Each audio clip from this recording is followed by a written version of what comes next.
Shalom, salam berjumpa kembali saudara dalam GKM Menyapa edisi hari ini. Saudara yang terkasih dalam Tuhan, saya rindu untuk menyapa setiap kita dengan membacakan sebuah bagian firman Tuhan. Tepatnya dua bagian ya. Saya akan baca dari Kisah Para Rasul 17 ayat 28 dan kemudian dalam Roma 11 ayat 36. Kisah Rasul 17 ayat yang 28 begini bunyinya. Sebab di dalam Dia kita hidup, kita bergerak, kita ada, seperti yang telah juga dikatakan oleh pujangga-pujanggamu. Sebab kita ini dari keturunan Allah juga. Dan kemudian dari Roma 11 ayat 36 dikatakan, sebab segala sesuatu adalah dari Dia dan oleh Dia dan kepada Dia.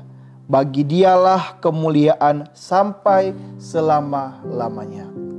Saudara yang terkasih dalam Tuhan, pernahkah mendengar sebuah istilah yang bernama heliosentris? Ya, heliosentris.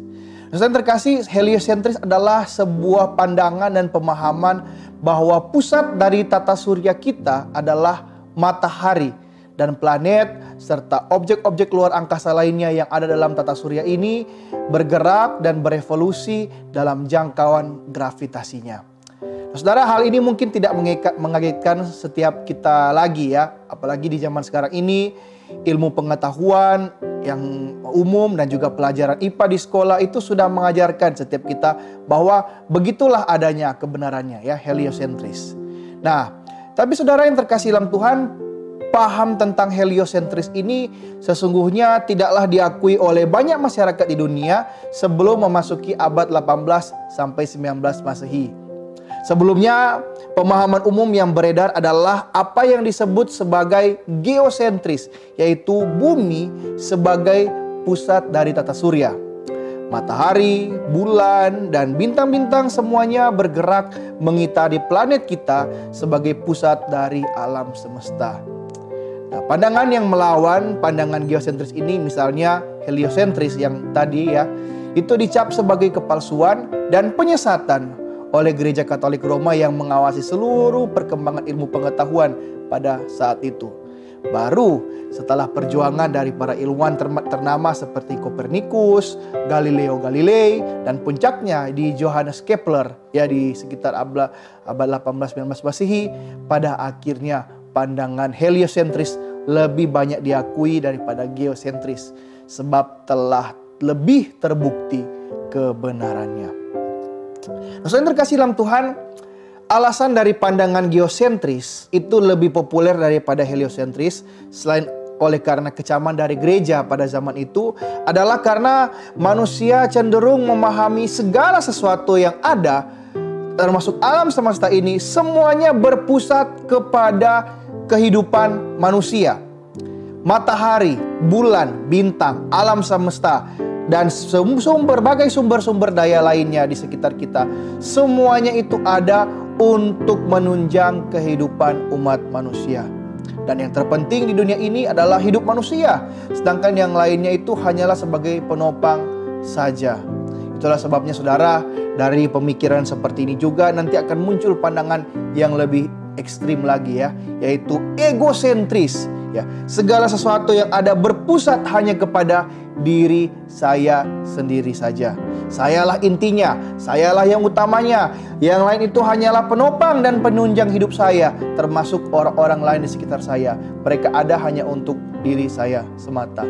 Bahkan termasuk Tuhan ya, Tuhan itu ada hanya untuk menopang hidup saya.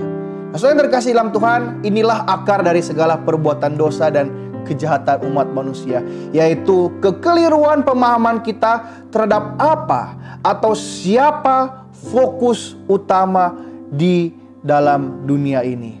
Saudara yang terkasih dalam Tuhan, firman Tuhan sebagaimana yang kita baca tadi berkata bahwa segala sesuatu yang ada di dunia ini, termasuk dunia itu sendiri, berpusat hanya kepada Allah saja. Baik langit dan bumi, baik binatang maupun tumbuh-tumbuhan, baik lautan maupun bukit-bukit batu yang tinggi, baik manusia yang paling hebat dan terpandang maupun yang kelihatannya kecil dan bukan siapa-siapa, semuanya adalah dari Tuhan, oleh Tuhan, dan untuk Tuhan.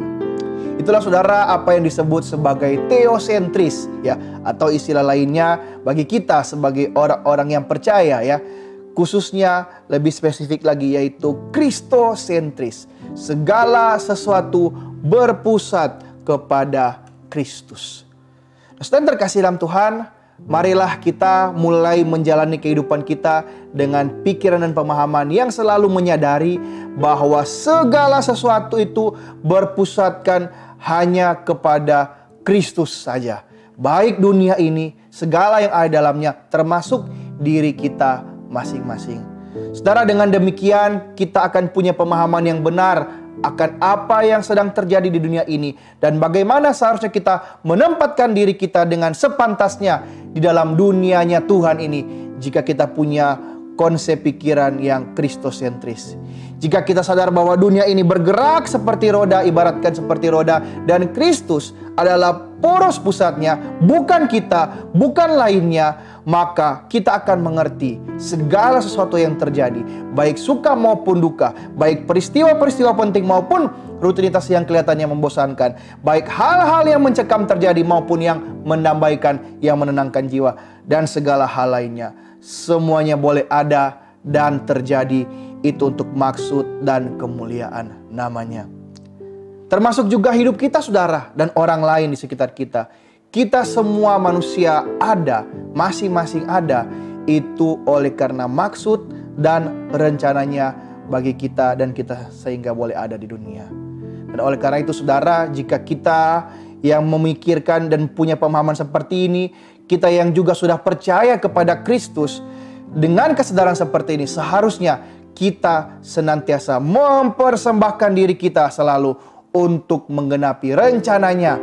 Dan kita juga wajib untuk menolong sesama di sekitar kita untuk bisa mencapai hal yang sama ya. Terkhususnya mereka yang belum percaya dan belum menyadari Kristus adalah pusat dari segalanya.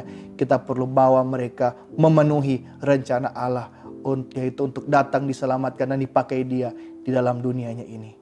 Dan terkasih dalam Tuhan, selamat menjalani aktivitas di sepanjang hari ini ya. Selamat menjalani kehidupan yang selalu berpusatkan hanya kepada Kristus saja. Kehidupan yang kristosentris.